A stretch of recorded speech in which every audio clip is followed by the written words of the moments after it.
Hypothetical versus categorical imperatives. First, let's look at what an imperative is. An imperative is a command of reason. Now let's look at the difference between the two.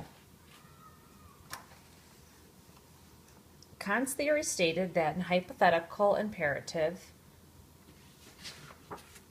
commands us to do whatever is needed in order to get what we care about.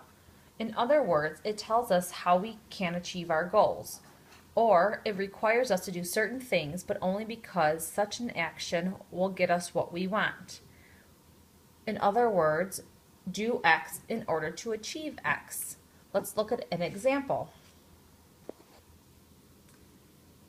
If you don't want to go to prison, then don't steal cars.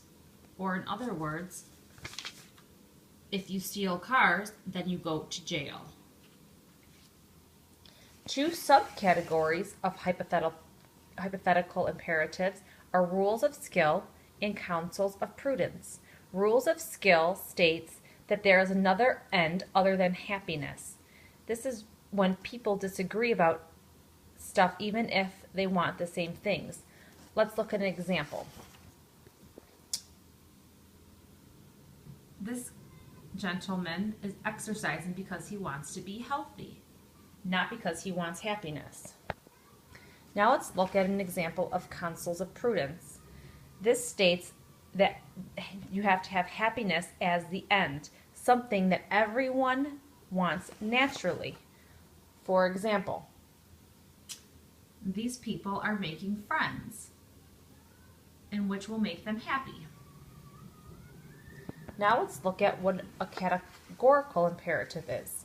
A categorical imperative commands us to do things whether we want to or not. Therefore, if we ignore or disobey them, then we are acting irrationally. In other words,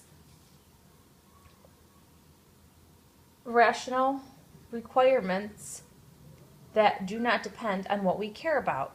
These apply to everyone who possesses reason. Let's look at an example. It clearly says don't steal cars. It's a command. Therefore, it is saying do X.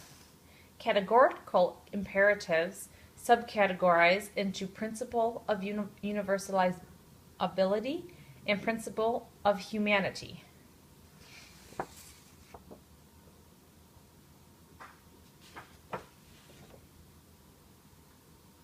Kant states